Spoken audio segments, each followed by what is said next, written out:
আসসালামু আলাইকুম ভিউয়ার্স। আজকে এই ভিডিওটি থেকে আমরা লেফট, মিড এবং রাইট ফাংশনটি শিখব।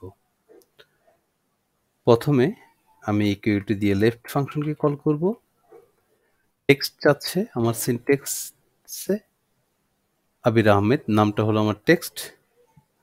দেন আমি ব্র্যাকেট ক্লোজ করে যখন এন্টার দিব ডিফল্টভাবে আবির আহমেদের মানে এই নামের প্রথম যে লেটারটা একদম বাম থেকে সেটা কাউন্ট করে নিবে। আমি আবার লেফট ফাংশনকে কল করব। এই টেক্সটকে সিলেক্ট করব, কমা দিব।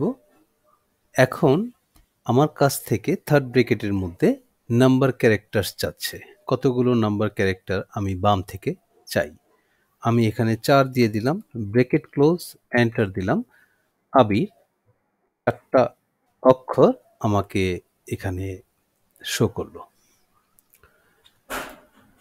আমরা যদি মিড ফাংশনকে কল করি, মিড ফাংশন সিনট্যাক্স আমার প্রথমে টেক্সট চাচ্ছে, টেক্সট হলো আমার এই নাম আবির আহমেদ, কমা স্টার্ট নাম্বার। আমি অ্যাকচুয়ালি কোন লেটার থেকে স্টার্ট করতে চাচ্ছি আবির আহমেদ, যেহেতু এটা মিড ফাংশন যে কোনো মধ্য থেকে এটা পিক করবে।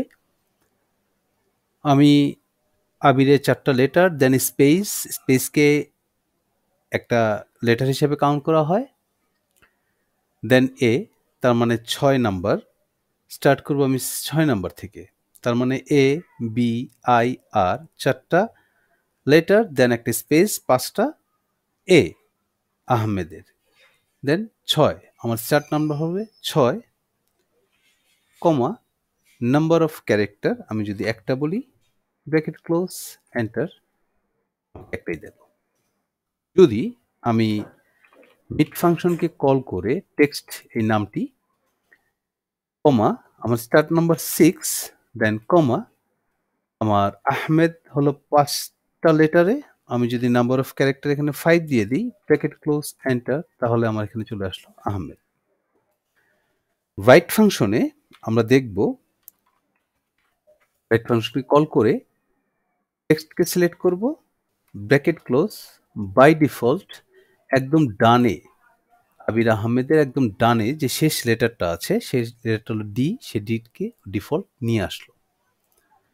আমি আবার রাইট ফাংশনকে কল করি, দেন এই টেক্সট সিলেক্ট করি, কমা নাম্বার অফ ক্যারেক্টার আমি চাচ্ছি 5টা, ব্র্যাকেট ক্লোজ, এন্টার। আহমেদ নামটা নিয়ে আসলো যেহেতু 5টা লেটার। কিভাবে কাউন্ট করলো? DEMHA, D1, E2, M3, H4, A5, এই 5টা লেটারও কাউন্ট করে নিয়ে আসলো। তো ভিউয়ার্স, আজকের মতো এখানেই। ভালো থাকবেন, সুস্থ থাকবেন।